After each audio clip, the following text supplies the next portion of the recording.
Buenas tardes. Buenas tardes, ingeniero.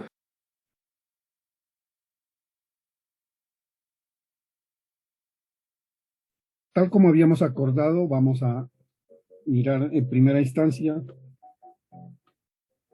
el tema de columnas, que es el último tema que nos queda faltando para abordar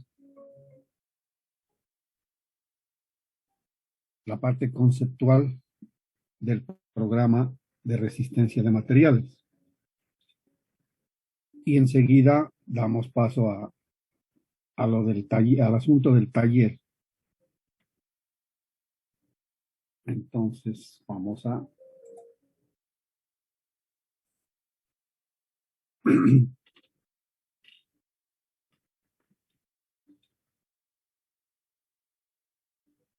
una columna se puede definir como el soporte vertical de forma alargada que permite sostener el peso de una construcción o de una parte de ella. Generalmente son de sección circular, cuadrada o rectangular como las más comunes. Desde el punto de vista arquitectónico se compone de tres partes. Vale mencionar que la columna como tal surgió hace mucho tiempo cuando los construían los romanos, los griegos, y ellos utilizaban elementos sólidos.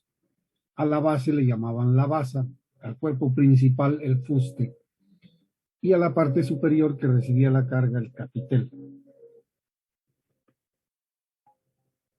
Para nosotros, desde el punto de vista estructural, es un elemento casi siempre vertical encargado de transmitir las cargas de una construcción al sistema de cimentación, trabajando esencialmente a compresión y o a flexión. La mayoría de las veces las dos conjuntas y por eso se llama flexocompresión.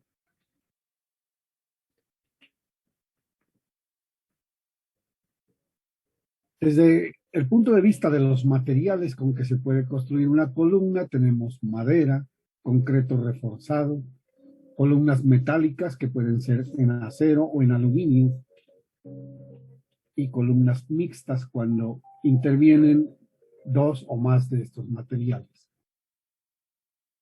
Por la forma de la sección, las columnas son circulares, cuadradas, rectangulares, muy rara vez poligonales y con mayor frecuencia columnas de sección compuesta. Y a su vez pueden ser macizas cuando toda la sección está llena del material y huecas cuando forman cajas o cajones con vacíos en el interior.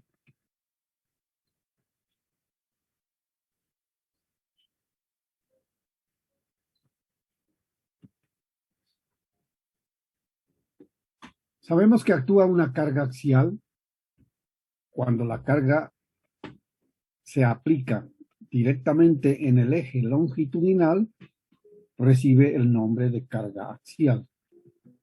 Cuando no actúa exactamente en el eje, tiene una excentricidad y por consiguiente, además de transmitir el efecto del valor de la fuerza, transmite una flexión o un momento que es el producto de la fuerza por la distancia, tal como lo conocemos.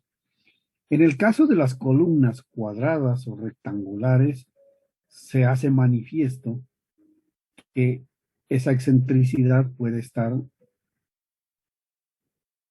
con respecto a uno de los ejes o inclusive puede estar en un punto intermedio, caso en el cual produce flexión en las dos direcciones. Este caso se hace evidente en columnas cuadradas, en columnas rectangulares y en columnas de secciones complejas. No es el caso, por ejemplo, de la columna cilíndrica, porque sabemos nosotros que el círculo tiene la misma inercia por donde usted quiera mirarlo. En cambio que en el caso del rectángulo son inercias diferentes. Si las consideramos en el eje X, así la consideramos en el eje Y. Pero además, en una columna también intervienen fuerzas cortantes, igualmente en los dos ejes horizontales. Y algunas veces también se presentan efectos torsionales. Es decir, aquí podemos tener en un solo caso reunido todos los tipos de esfuerzos que hemos analizado. Eso es una columna de concreto reforzado vista antes de que se base el concreto. Algunos aspectos relacionados con las fundiciones de las columnas, cosa que por lo pronto no es de nuestro interés, pero vale la pena que vamos formando el concepto, el criterio. Si es de concreto reforzado, pues necesariamente se requiere una formaleta para vaciar el concreto y esperar a que se endure para poder quitar ese molde. Aquí tenemos las columnas de sección cuadrada, sección rectangular, sección circular. Les decía pocas veces, pero se utilizan secciones poligonales. Especialmente se utilizó mucho en la construcción de templos, pues lo mismo que las secciones en cruz. La razón de esto es porque en estas construcciones venían acompañadas de arcos y cada arco tenía su propio punto de nacimiento independiente de las otras. Si no se imaginan ustedes 4 o más arcos concurriendo en un solo punto. Bueno, pero tenemos nosotros para la actualidad secciones en forma de L, que normalmente se utilizan las columnas esquineras, secciones en forma de T, muy usadas cuando se tienen columnas en los linderos, pero no en las esquinas, y columnas de sección en I o en H, según como se quiera ver. Las secciones en I son muy usuales, especialmente en estructura metálica, pero no quiere decir que no se puedan hacer en concreto, se pueden hacer inclusive con la facilidad de que este espacio se lo puede aprovechar para la ubicación de bajantes o de tuberías, cuando se quiere disfrazar la presencia de estos elementos. Y estas son las secciones huecas o en cajón o en tubo, cuadrado, rectangular o cilíndrico. Estos son los perfiles, entre los más conocidos, el perfil IP. Están estas secciones tubulares de lámina y la sección cilíndrica.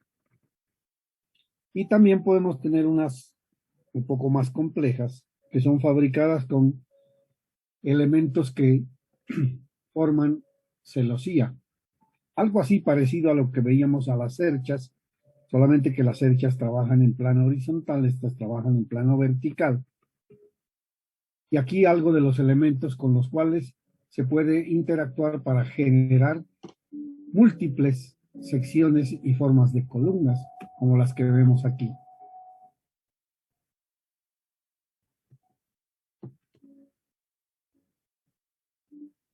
Aquí están las columnas en perfiles en I. Y también estas pueden interactuar con otras. Sobresalen las columnas en concreto reforzado, las cuales perimetralmente van a tener la presencia de varillas de hierro,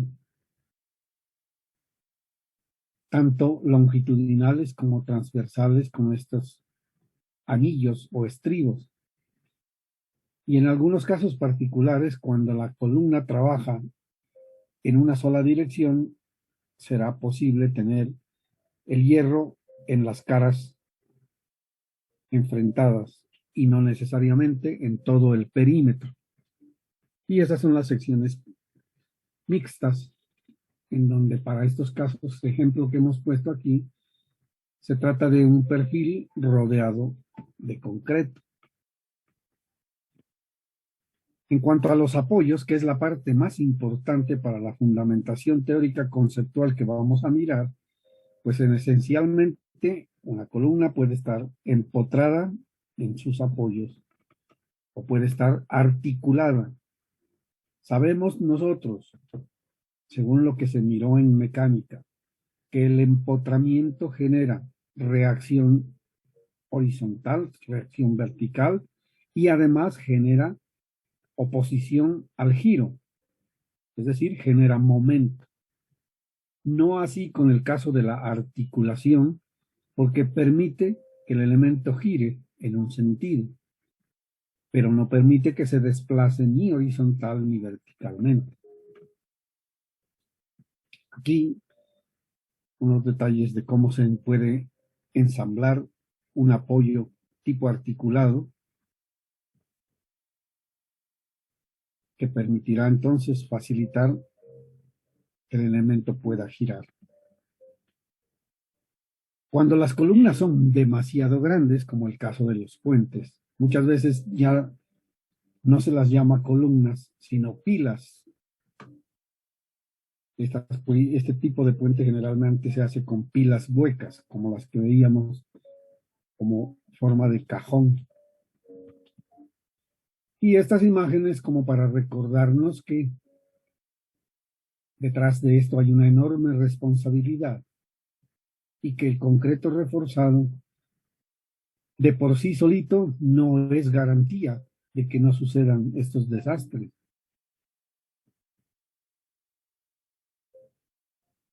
Aún en magnitudes tan grandes como estos puentes, ¿quién va a poder pensar que un sismo pueda romper una enorme columna como esta de esa manera? Pero que sucede, sucede. Bien, entonces, una columna es un elemento axial sometido a compresión, lo bastante delgado respecto de su longitud, para que bajo la acción gradualmente creciente de una carga se rompa por flexión lateral o pandeo, ante una carga mucho menor que la necesaria para romperlo por aplastamiento. Esto lo diferencia de un elemento corto sometido a compresión, el cual, aunque esté cargado excéntricamente, experimenta una flexión lateral despreciable. Aunque no exista un límite perfectamente definido entre elemento corto y columna, se suele considerar empíricamente que es columna si su longitud es más de 10 veces su dimensión transversal menor. Nosotros cuando tomábamos el tema anterior de esfuerzos combinados, tratábamos el caso, por ejemplo, de los pedestales para esculturas grandes. Y entonces hablábamos de pedestales que tienen dimensiones considerables, 5, 6, 8, 10 metros en un sentido, 4, 6, 8 en otro sentido, y una altura relativamente muy baja comparada con ese tamaño, alturas de 4, 5, 6 metros. En cambio que una columna nos hace referir a dimensiones de 30, 40, 50 centímetros contra 3 metros, 4 metros, 5 metros o más. Y eso entonces nos hace comprender que pueden dividirse en 3 grupos: columnas cortas, columnas largas y columnas intermedias. La diferencia entre los grupos viene determinada esencialmente por su comportamiento. En el elemento corto ya vimos nosotros que la acción de una carga axial simplemente nos produce un esfuerzo promedio que vale el valor de la carga distribuido en toda el área, así como el mismo concepto de presión en física, que es fuerza sobre área. Pero cuando esa fuerza no actúa en todo el eje, quiere decir que hay una excentricidad. Y el producto de la fuerza por la excentricidad, sabemos nosotros, nos da un momento. Y ese momento produce flexión. Y nosotros ya sabemos que el esfuerzo producido por flexión se lo puede expresar como 6m sobre AB al cuadrado. Algunos se sorprenderá y diga, pero esa fórmula nunca la hemos visto. Pero sí vimos que el esfuerzo podría ser igual al momento por Y sobre inercia. Eso sí se acuerdan. Y la inercia la puedo expresar como AB al cubo sobre 12. Si es que les llamo A y B a la sección del elemento. Y como el Y que iba aquí es la distancia de la fibra más alejada. Para el caso de las secciones rectangulares, esa Y es la mitad de la altura de la columna. Cuando hablamos de altura de la columna, a veces nos confundimos, porque confundimos la longitud de la sección con la altura realmente, que aquí se llama longitud, L. Bueno, lo cierto del caso es que para estos elementos nosotros decíamos, la fuerza, el esfuerzo por flexión es igual al momento por la distancia a la fibra más alejada dividida entre la inercia. Si la fibra más alejada es la mitad del elemento de la sección, en este caso sería B medios, y entonces tenemos momento por B medios dividido entre AB al cubo sobre 12. Ese B medios que tenemos acá se simplifica una B y por eso me queda AB al cuadrado. Y como aquí teníamos B medios y acá un doceavo, un medio sobre un doceavo es lo mismo que decir 6. Y esa es la expresión que tienen allí. De tal manera que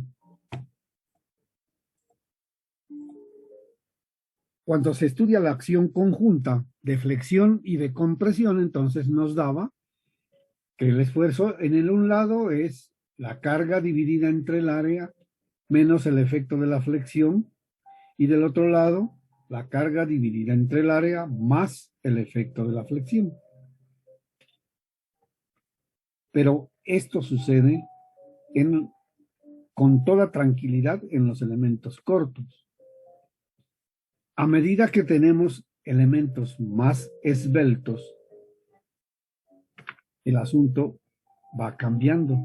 Pues resulta que al aplicar carga axial, en razón de la longitud,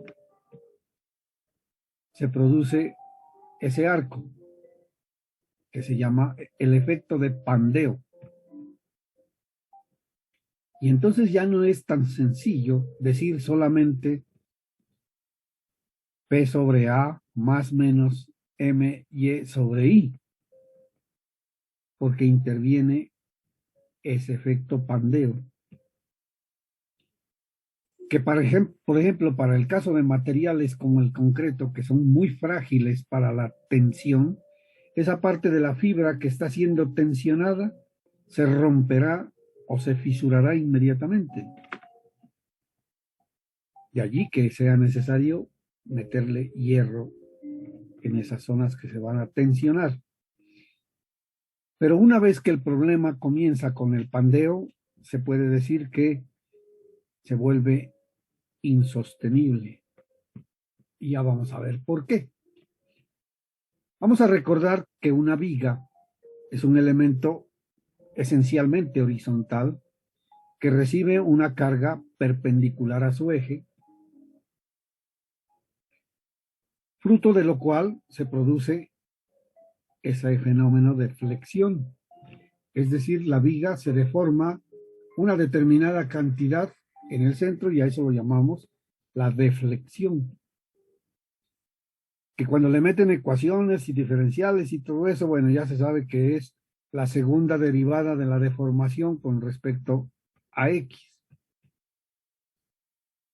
Acá sucede algo parecido con la enorme diferencia de que ese elemento no está horizontal sino vertical y que la carga no actúa perpendicular sino axial. Pero una vez que se produce este encorvamiento, aquí hay una deformación que la vamos a llamar delta. Y entonces miren ustedes, mientras la carga actuaba en dirección del eje principal, en aquellos elementos cortos en donde no se produce el pandeo, pues la carga sigue siendo la misma y sigue actuando como fuerza sobre área. Pero aquí, si estudiáramos el punto central, punto crítico en este caso, además de la acción de la carga, se produjo, sin que siquiera lo pensáramos, se produjo un momento. ¿Por qué? Porque esta sección, como se arqueó, está desplazada del eje principal original, que es donde actúa la carga vertical, y por consiguiente aquí hay un momento que va a valer el valor de la carga P multiplicada por esa distancia delta. Pues bien, la solución de ese problema la encuentra con estas ecuaciones diferenciales. El señor Euler, que nos aporta esta solución, y dice que la fuerza P es igual a un número n elevado al cuadrado multiplicado por el módulo de elasticidad, por la inercia, por pi elevado al cuadrado y dividido entre L al cuadrado. L es la longitud de la columna. Y ese n es un numerito que puede ser un 1, un 2, un 3, un 4. ¿De qué dependerá ese 1, 2? De la manera como puede deformarse esa columna. Cuando tiene absoluta libertad para deformarse de esta manera, n vale 1. Y esta carga que obtenemos aquí, P sub 1, igual a E I pi al cuadrado sobre L al cuadrado, se puede llamar la carga crítica para estas condiciones de apoyo. Aquí vemos que es articulación arriba, articulación abajo. Cuando por alguna razón impedimos la deformación en el centro, se forman dos arcos. En ese caso, n valdría 2. Si lográramos impedir el movimiento en un tercio tendríamos que n vale 3.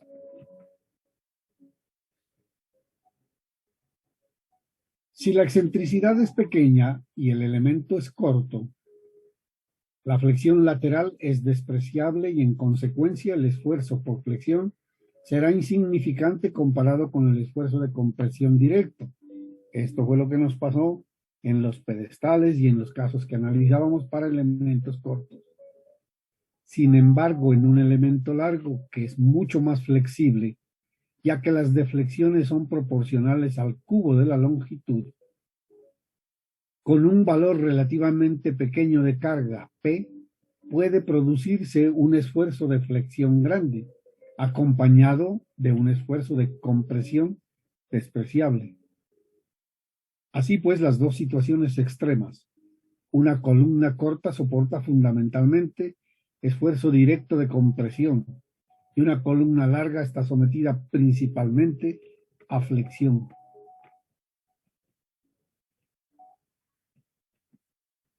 Vamos a mirar un video cortico que nos ilustra esta situación.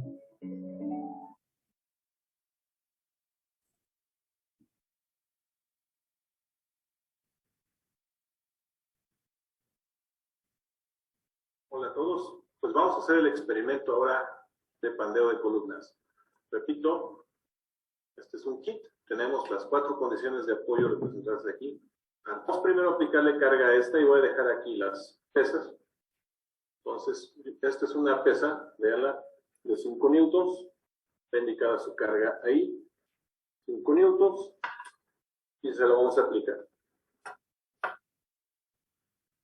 La columna sigue recta. Le voy a aplicar ahora una pesa de 1 newton, muy lentamente, para evitar cualquier efecto dinámico. Empieza a perder su rectitud, y aquí básicamente con 7, la columna ha perdido el equilibrio, se pandeó. Ustedes pueden ver que fue de repente. Aquí el kit no permite que esto siga bajando, tiene ahí como un freno, pero en la realidad una columna que se pandea se va y deja de existir esa estructura. Me voy a acercar para que ustedes puedan ver cómo se permite en estos apoyos, al tener esa ranura, la rotación, o sea, la pendiente es distinta de cero en el apoyo, por eso le llamamos articulado, y la columna se ha pandeado y se está formando un arco. ¿Okay? Vamos ahora a aplicarle carga a la que sigue. Antes de aplicarla, vean que hay una diferencia en el apoyo de aquí abajo. Ahí hay un tornillo y se está manteniendo recto a través de esa conexión rígida, a diferencia de la de junto que permitía que rotara la columna. Ahí está fijo. ¿Okay? Entonces, vamos a hacer el experimento. Voy a poner la cámara bien. Vamos a ver qué carga produce el pandeo en esta. 5 newtons. Voy a aplicarle otra de 5. Recuerden que la anterior fue 7. Permanece recta la columna. Vean el cambio. Y ahora otra de 5 para un máximo de 15. Y se pandeó. Vean la diferencia en las dos curvas. La columna que está aquí, tiene una deformada distinta. Aquí donde el apoyo no le permite la rotación, permanece recto y luego ya se empieza a deformar. Además podemos identificar un punto de inflexión. Y se forma un arco muy similar al de la columna de junto, pero con una menor longitud. Si nos vamos a nuestra tabla que teníamos, cuando resolvimos esto en el salón de clase, vemos que la longitud, el factor de longitud para esta columna es 1.0 y en la de junto es 0.100. Aquí gráficamente lo podemos ver muy bien. Tenemos esta columna como si fuera una columna articulada, pero con una longitud de 0.7. Gráficamente es visible del punto de inflexión de acá al apoyo. Entonces, necesitamos más carga. Gráficamente aquí lo pueden ver, 15 newtons contra 7, el doble de carga para pandearla. Y eso tiene que ver con la condición de apoyo que restringe la rotación. ¿Sí? Pues aquí tenemos estos primeros dos casos de carga. Ahí están. Y la forma en que se deforma. Ahora viene una carga un poco más complicada, porque es una columna empotrada. Entonces estamos suponiendo que vamos a necesitar incluso más carga que esta. A ver si me alcanza el número de pesas que tenemos disponible. 5, 10, 15 newtons, que era lo que pandeó la columna de junto. 20 newtons. Sigue manteniéndose recta esa columna. 25 newtons, 30 newtons, y ahí empieza a mostrar su deformación. ¿Okay? Ya es visible, vamos a poner otra para que sea más visible quizás, pero vean la diferencia de cargas. ¿Sí? Ahora, ¿qué pasa con esta columna empotrada? ¿Sí?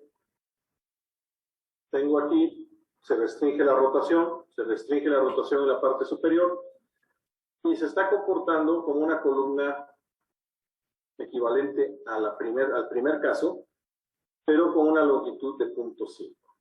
Vean, del punto de inflexión superior al punto de inflexión inferior tenemos nada más 2 cuadros, incluso aquí gráficamente lo podemos ver. Eso está matemáticamente resuelto en los libros de Timoshenko, cuando encontramos el factor de longitud efectiva de 0.5, ¿okay? Acá, empotrada, comparada con el primer caso que valía 1.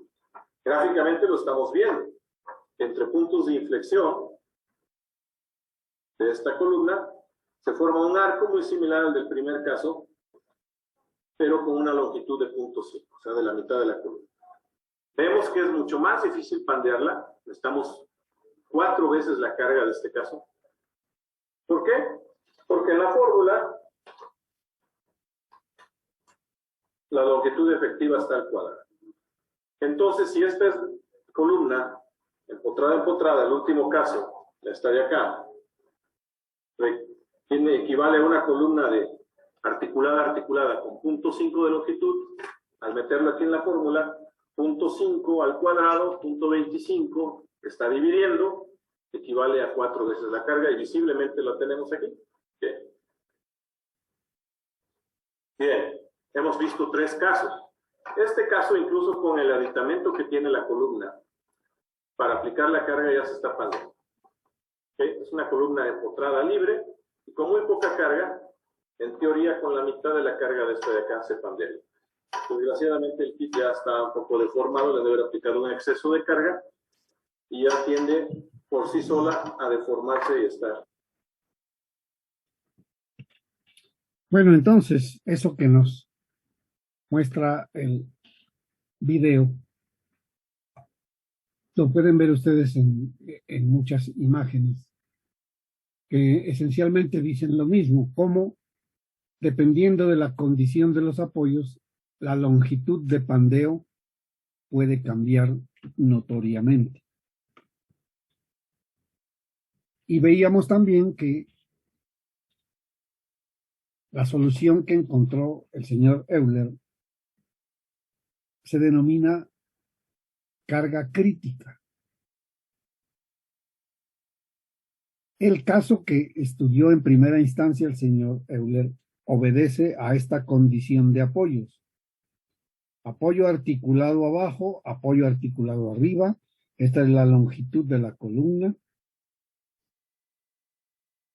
Y la carga crítica se obtiene como el número pi elevado al cuadrado, multiplicado por el módulo de elasticidad, por la inercia y dividido entre la longitud de la columna elevada al cuadrado.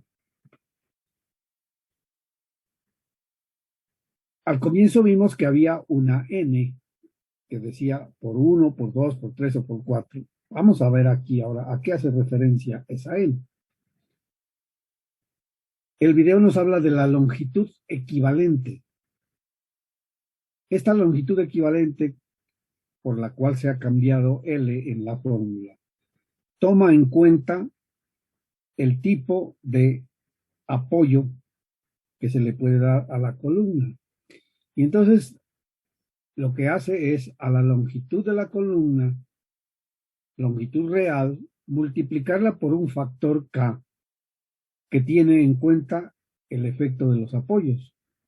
Por eso se llama K, factor de fijación de los extremos. L, ya dijimos, la longitud real de la columna. Entonces el asunto se ciñe a comprender cuál es la longitud equivalente para cada caso. Como la longitud equivalente era K por L, en la fórmula pues simplemente se ha reemplazado K por L.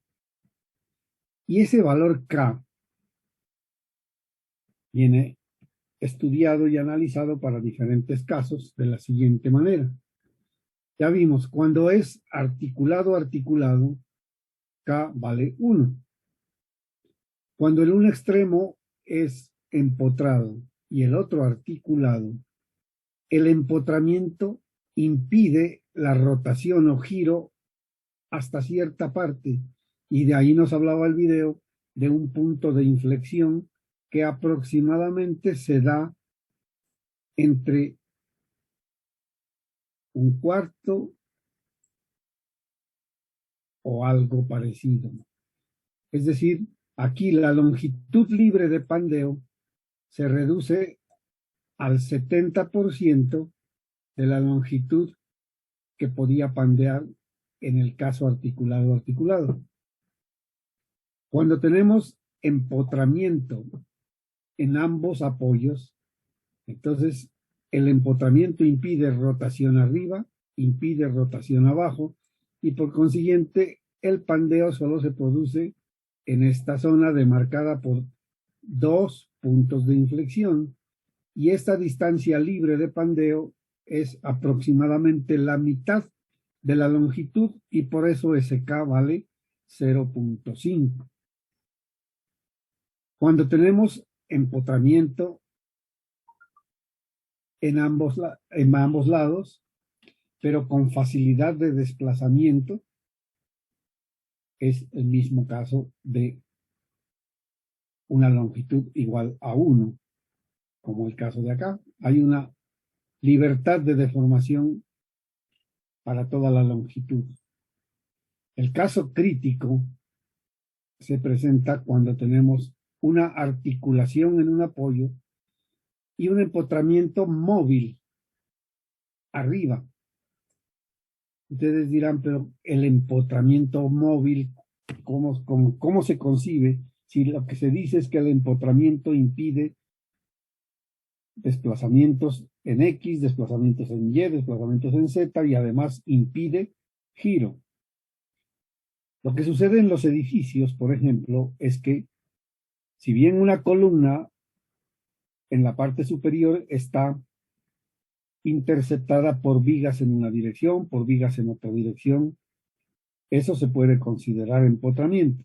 Pero cuando actúan cargas horizontales, por ejemplo, los sismos, no es el empotramiento el que facilita el desplazamiento, sino que es todo el edificio el que se desplaza.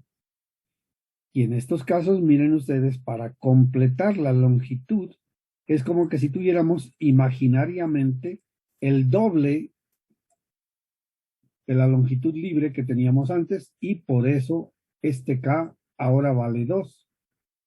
Lo mismo que cuando tenemos una columna que pues muy rara vez se usa, casi a nadie se le va a ocurrir poner una columna empotrada abajo y totalmente libre arriba. Casos excepcionales hay, pero en estos casos la longitud efectiva de pandeo es el doble de la longitud real. Entonces, mirando, según lo que nos decía la fórmula de la presión crítica, en el primer caso, la longitud real que va de apoyo a apoyo es toda la longitud que fácilmente puede pandear y por eso la carga crítica en este caso sería el módulo de elasticidad por la inercia multiplicado por pi al cuadrado dividido entre L al cuadrado. Recuerde que L es la longitud completa de la columna. En el caso de empotramiento, aquí nos aparece 4EI por pi al cuadrado sobre L al cuadrado. Y obviamente ustedes se estarán preguntando, ¿pero de dónde salió ese 4? ¿Se recuerdan que en la fórmula decía que yo puedo emplear en vez de L una longitud equivalente?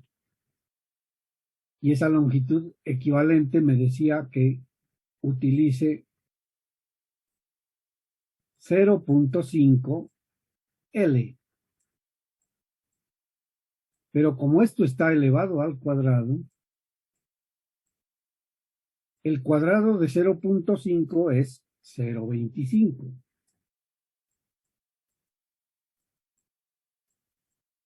Y 1 dividido entre 0.25, es decir, tener 0.25 en el denominador es lo mismo que tener 4 en el numerador. Y eso explica que usted puede tener de las dos formas. Como vimos al comienzo, multiplicando por un n igual a 4 o multiplicando acá en el denominador por un k igual a 0.5. Cuando tenemos empotramiento y articulación, la fórmula nos dice 2EI por pi al cuadrado sobre L al cuadrado. ¿De dónde salió este 2? ¿Se acuerdan que para este caso hablábamos de aproximadamente un 0.7? ¿Y cuánto es 0.7 al cuadrado? 0.49, muy cercano a 0.5. Y 1 dividido entre 0.5 es lo mismo que tener 2 en el número 2. Y acá, que teníamos 2, pues 2 elevado al cuadrado es 4. Eso es como decir un cuarto. O si quiere usted acá entonces, 0.25 arriba. Esa es entonces la relación que hay entre la longitud equivalente y ese factor de reducción de longitud, que lo visto de otra manera lo podemos tener de las dos formas. Si usted quiere con n, tenga en cuenta que cuando los dos extremos están empotrados, n vale 4. Cuando hay un empotrado y un articulado, n vale 2. Cuando los dos están articulados, n vale 1. Y si hay un empotrado y uno libre, un cuarto. Para el otro caso, si usted quiere trabajar con longitud equivalente, para encontrar la longitud equivalente, usted tiene que multiplicar la longitud real por este valor K, 0,5, 0,7, 1 o 2, según el caso. Y una vez que conocemos la carga crítica, podemos encontrar el esfuerzo crítico o la tensión crítica de Euler, que no es otra cosa que la carga crítica dividida entre el área. Y si reemplazamos en la fórmula de esfuerzo carga crítica sobre área, el valor de la carga crítica, que era pi al cuadrado por E por I, aquí ya nos aparece una condición, miren, E mínima, dividido entre la longitud equivalente al cuadrado y multiplicado por A. Y realizándole algo de álgebra a eso, llegamos a esta expresión, que el esfuerzo crítico es pi al cuadrado por E, por la inercia mínima sobre A, dividida entre la longitud equivalente al cuadrado.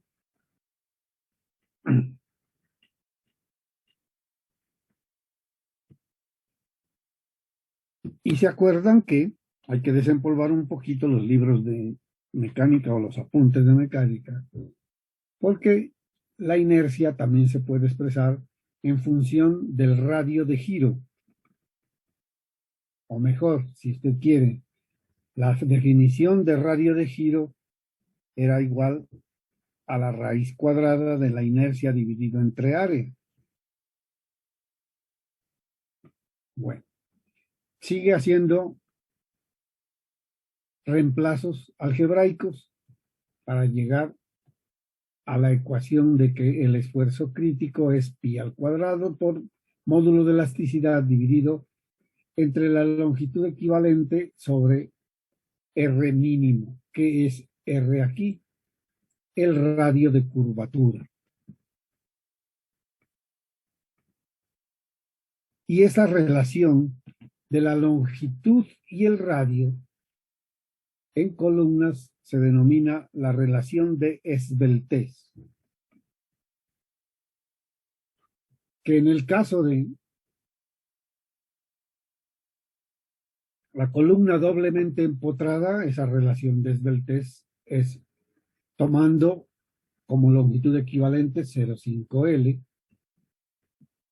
En el caso de la columna con un empotramiento y una articulación, la longitud equivalente es 0,7L. Y ya sabemos que en el caso de la tensión para empotrada en la base y desplazable arriba, eso vale 1. Lo mismo que para el caso de empotrada y deslizamiento. Y para el caso extremo de empotrado en un extremo y completamente libre arriba, 2L. Nos quedamos entonces con que esta es la relación de esbeltez a la que hay que ponerle atención. Euler transformó también esa fórmula como lambda, reemplazando la relación de esbeltez como lambda. Y en sus estudios encontró que hay un valor relación de esbeltez límite, por eso lo llama aquí lambda límite, hasta el cual el material se comporta dentro de los límites de proporcionalidad. ¿Se acuerdan ustedes que veíamos que cualquier material sometido a esfuerzos tiene un rango elástico en el cual las deformaciones son proporcionales a los esfuerzos y por eso se llama proporcional? Y esa relación de proporción es lo que habíamos definido como el módulo de elasticidad. Cuando se sobrepasa ese rango de proporcionalidad, ya se entra al rango inelástico. Y si se continúa aplicando carga, llega un punto en el que el material se rompe. Y entonces hay dos formas de mirar el fenómeno. Aquí está el esfuerzo último. El esfuerzo último es aquel esfuerzo en el cual el material se rompe. Nosotros, obviamente en las estructuras, cuando vamos al laboratorio con el material, hacemos que se rompa a propósito para conocer cuál es ese tope máximo. Pero no quiere decir que nosotros pongamos a trabajar el material a ese tope máximo, porque entonces, ¿de qué nos sirve construir obras para que se rompan? Y entonces lo que hacemos es decir, no vamos a poner a trabajar el material a este esfuerzo sigma último, sino que lo vamos a poner a trabajar por acá a un esfuerzo sigma admisible. Pero como el esfuerzo está íntimamente ligado con fuerza, esto es lo mismo que decir en columnas que se rompió cuando había una carga última, P sub U, que en este caso se llama P crítica.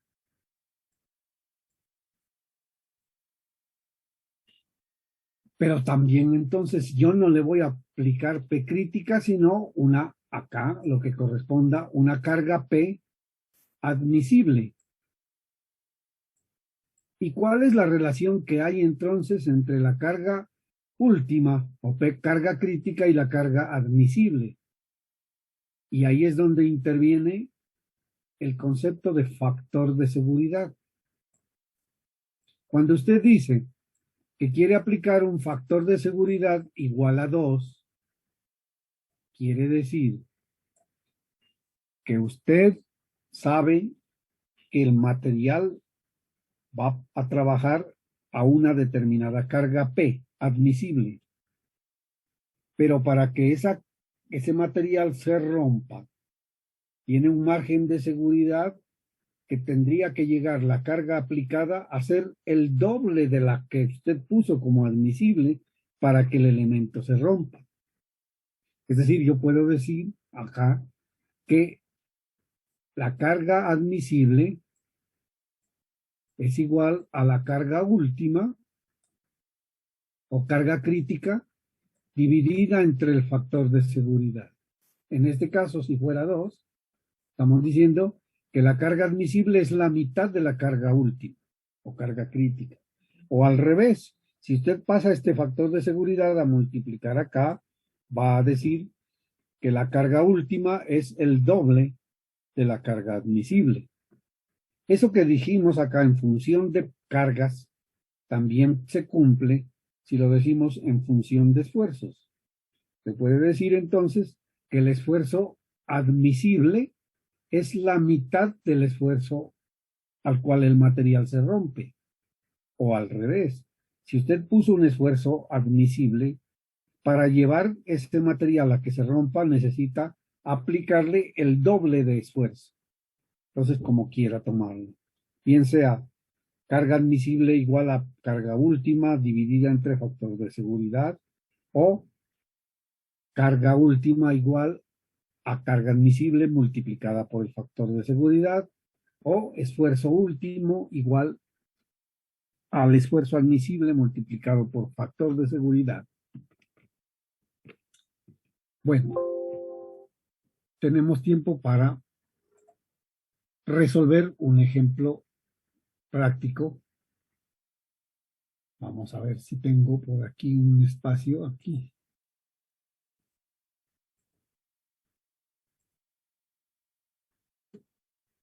Vamos a tomar datos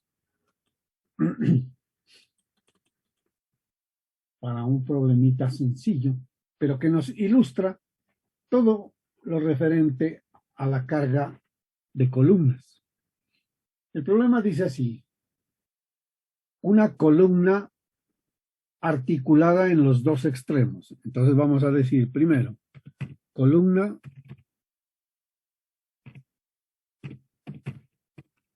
biarticulada.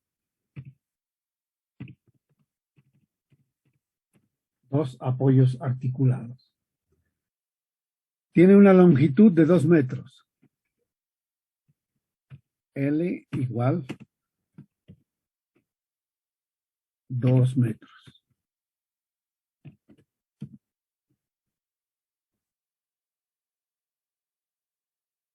De sección cuadrada en una calidad de madera que tiene un módulo de elasticidad E igual a 13 gigapascales. 13 gigapascales. Y con un esfuerzo admisible, vamos a ponerle aquí Q sub A para indicar que es el esfuerzo admisible de 12 megapascales.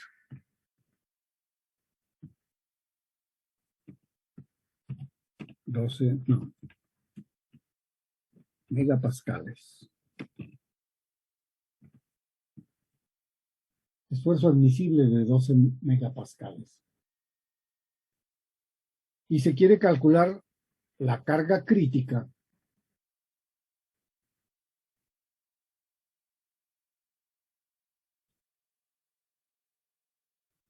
diseñando la sección cuadrada para una carga de A, 100 kilonewtons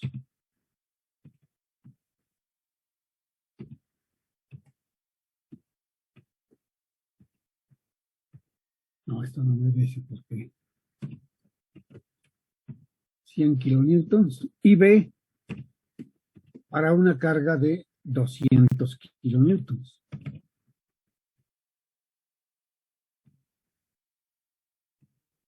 Como ven, el problema es más enunciado que solución, como muchos de los problemas que hemos hecho. Vamos a recordar primero que nada la fórmula. ¿Cuál era la fórmula? La fórmula nos decía que P crítico era igual. A ver, ¿quién lo recuerda? Yo voy a hacer esto un poquito más grande para que se... Eso, allí.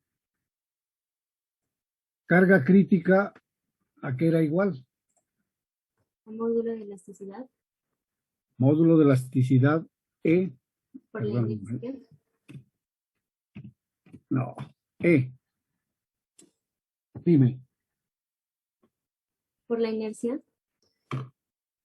Inercia, EI. Pi al cuadrado sobre L al cuadrado. A ver, me perdí. EI. Pi al cuadrado. ¿Dividido o multiplicado? No, multiplicado. Bueno, lo voy a poner así como pi al cuadrado. Me perdonan para pi al cuadrado. No, esta idea, sobre L.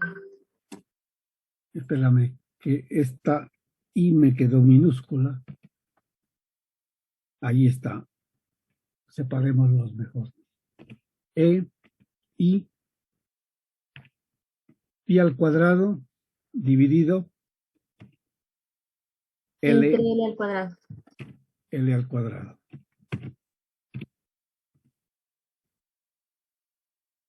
Bueno, esa es la fórmula que nos dio el señor Euler. Veamos cuáles de elementos tengo yo de esa fórmula y qué es lo que necesito.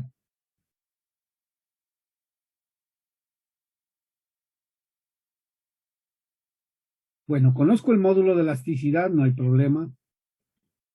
Conozco la inercia.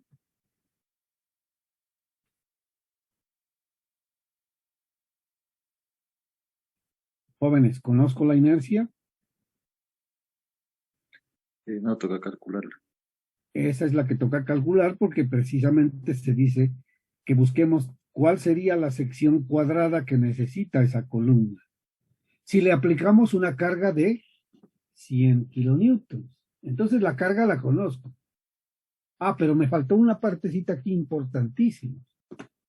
Dice, usando un factor de seguridad de 2,5 para calcular la carga crítica de pandeo.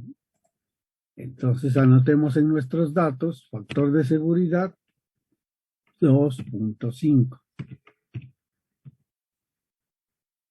De acuerdo con lo que acabamos de ver entonces, ¿conozco la carga crítica? Sí la conozco. Sí la conozco. ¿Cuánto vale?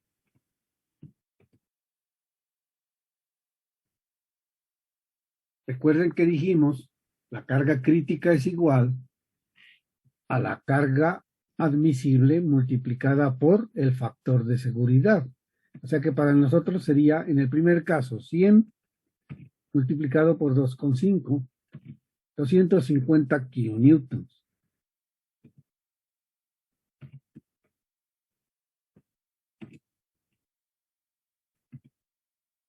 Bueno, carga crítica.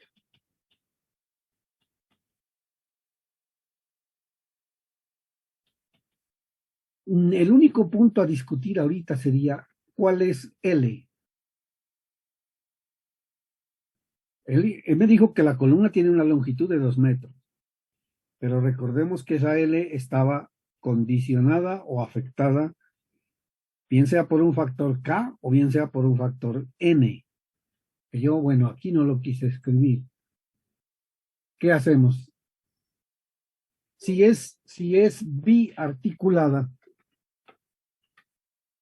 ¿cuánto vale K o cuánto vale N? 1 y 1. 1 y 1. Por consiguiente, no necesitamos ni siquiera escribir ni N ni K. Es decir, esta fórmula es directa. Lo que tenemos que hacer es despejar de aquí lo desconocido que es inercia. Y nos quedaría que la inercia es igual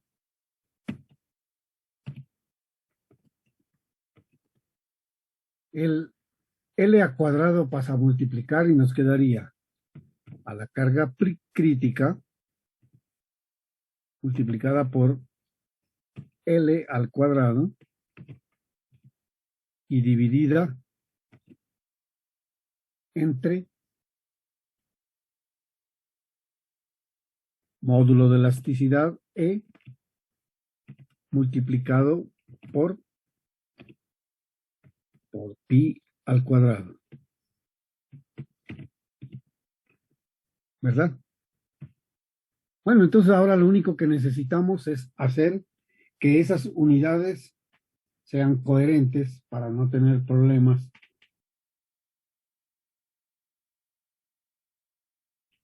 Hay una mezcla de gigapascales, megapascales y kilonewtons y metros. Entonces me conviene trabajar en newtons. El kilonewtons, este que tenemos aquí, pasado a newtons es 250 por 1000, ¿no es cierto? Y tenemos en newtons. Y acuérdense que newtons es, o mejor, el newton es newton, dejémoslo allí. Este megapascal. Necesito, todavía no lo necesito, el de acá, el gigapascal. Gigapascal necesito para que quede coherente con newtons. toca pasarlo a Pascal. Y entonces, ¿cuánto es gigapascales en pascales?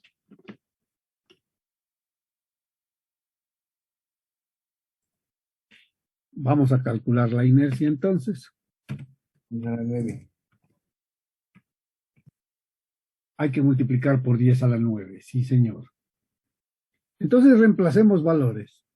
La inercia me quedaría igual a, pongamos paréntesis, dice allí, carga crítica. Aquí está en newtons. Multiplicada por longitud al cuadrado, 2 elevado al cuadrado. Y dividido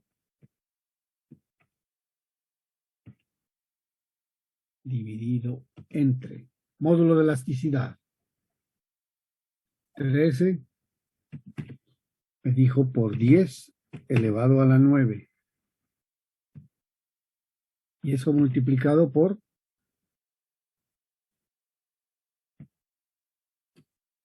pi. Este sí me da el valor pi al cuadrado. Ay, ¿qué pasa? Pi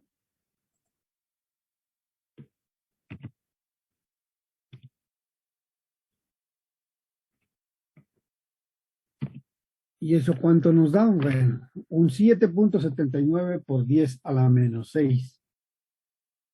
¿Qué unidades tiene esto?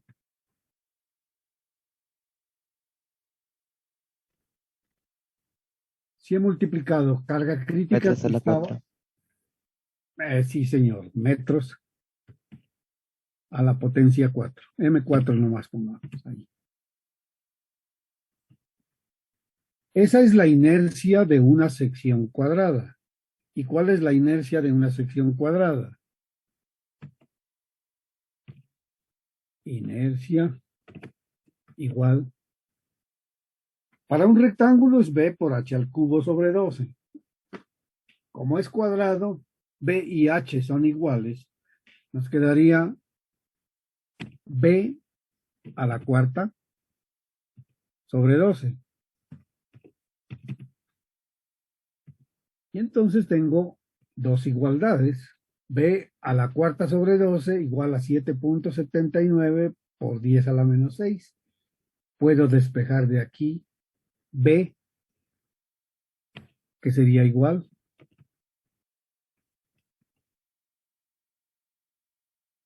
a la raíz cuarta de este numerito multiplicado por 12.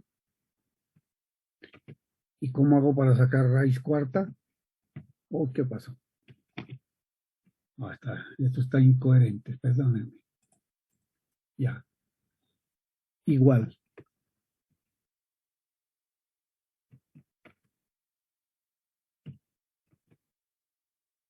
Este numerito multiplicado por 12. La raíz cuarta, ¿cómo hago para sacar la raíz cuarta? Eleva un cuarto.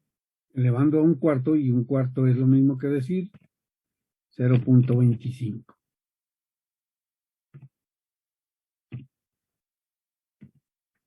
Me da 0.098 y esto, como es raíz cuarta, queda en metros. Obviamente uno tiene que poner una dimensión que sea comercial, porque ¿quién le va a vender un pedazo de madera de 0.098 metros? Pues hay que redondearlo y pedir que necesita usted una columna de 2 metros con 10 centímetros de lado, o sea, 0.10 metros. Bueno, hasta allí sabemos que una columna de 2 metros de largo con sección de 10 por 10 tendrá una carga crítica de 250 kilonewtons. pero no sabemos si esa columna está trabajando a un esfuerzo admisible, o está por debajo del admisible, o está por encima del admisible. Para ello, entonces, vamos a obtener cuál es el esfuerzo de trabajo, que lo vamos a llamar Q. ¿Y cómo hago para saber cuánto es ese esfuerzo? Pues dividimos la carga entre el área. Ahora sí pregunto, ¿cuál carga? Pues la que estamos aplicando realmente. Acuérdese que la otra es para llevarlo a la rotura. Dividido entre 0,1 y nos queda 1000. ¿Estos qué son? A ver si estamos bien.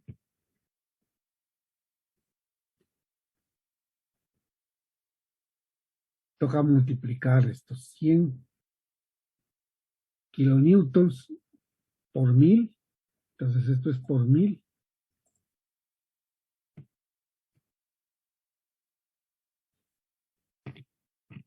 Permítame a ver. 100 por 1000 dividido el área. El área es 0,10 al cuadrado, que es lo mismo que multiplicarlo 2 veces. Esto me quedó en pascales. Bueno, no necesitaba haberlo multiplicado por 1000 para que me quede directamente en... Bueno, hagamos aquí. Igual. Hice un paso bobo, pero bueno. Para que me quede en kilopascales.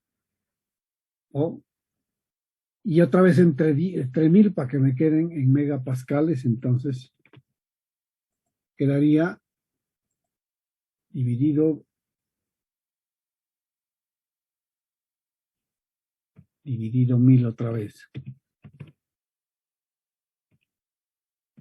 O sea que son 10 megapascales. Ahora sí comparo. La carga, el esfuerzo Q que estamos transmitiendo es menor o igual a Q admisible.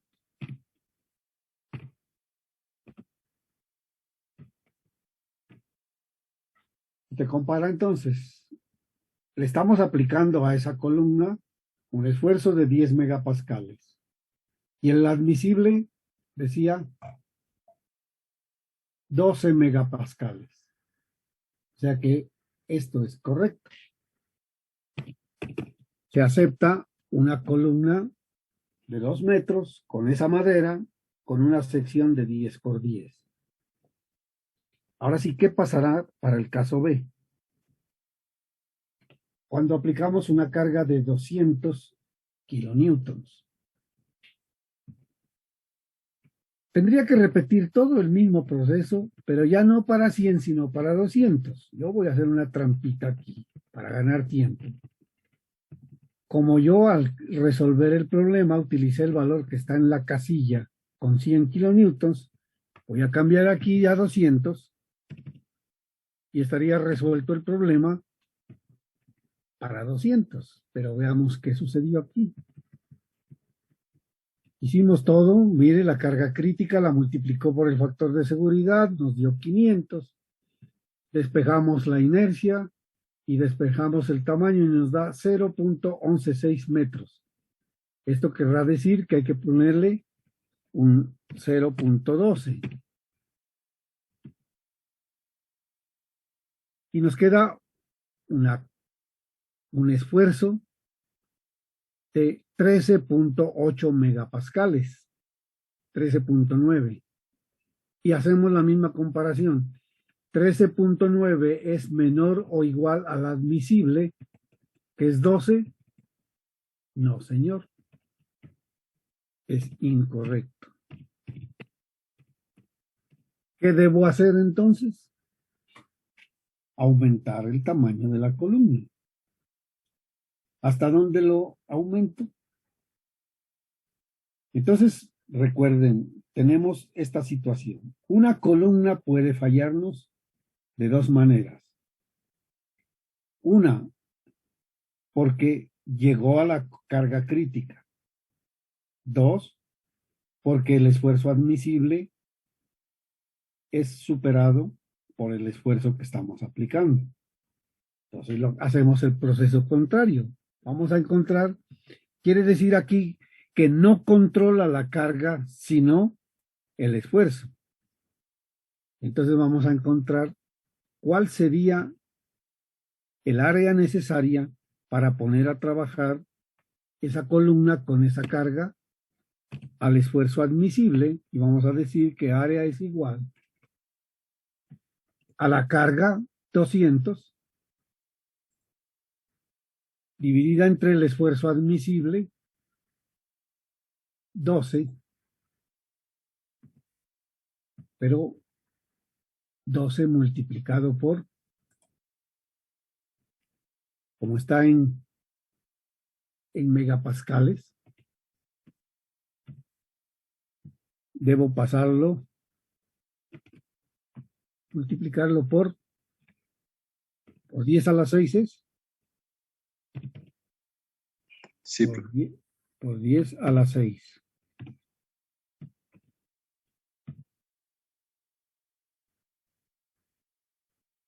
Esto está en metros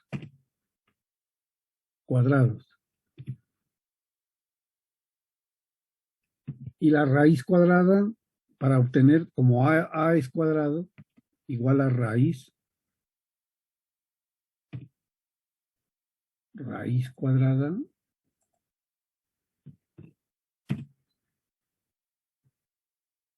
a ver, aquí hay algo mal.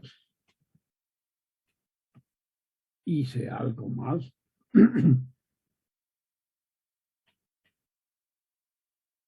Profe, ahí no faltaría multiplicar por 10 a la 3 la carga porque está en kilonewtons. A ver, ¿dónde? ¿Cuándo calcula el área, profe? El área, aquí me falta por 1000. Sí. Por 1000. Ok.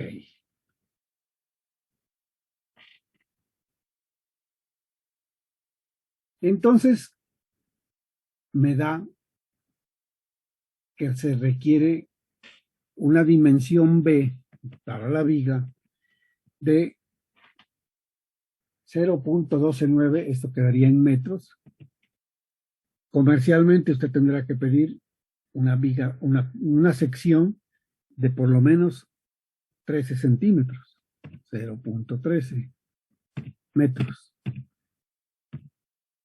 Y con esa dimensión usted hace los chequeos ahora, pues va a encontrar que la carga crítica para esa columna va a ser ligeramente menor que el que nos dio aquí de 500 kilonewtons. ¿Por qué? Porque le puso una sección ligeramente más grande que la que necesitamos acá. Y porque controla el esfuerzo y no la carga crítica. Bueno, esto ilustra el manejo de esfuerzos en columnas para los casos de columna esbelta que hay que controlar con la columna de la carga crítica de Euler. ¿Alguna inquietud?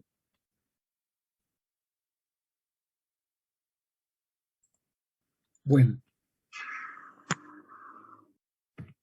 habíamos quedado en que hoy definíamos el asunto del taller, ¿verdad?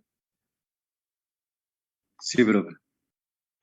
Entonces, atendiendo a la petición que me hicieran y atendiendo a que realmente es muy cansón calificar tantos talleres. He decidido ponerlos a trabajar en binas. Entonces, ¿cómo quieren los pares? ¿Los escojo yo o los cogen ustedes? Nosotros, Nosotros. ingeniero. Nosotros, profe. Bueno, entonces, Nosotros. pongan atención. Vamos a conformar las binas. Ustedes están viendo la pantalla, aquí está la lista. ¿Verdad? Sí, Entonces, sí. vamos a conformar el primer par. Alpala va a ser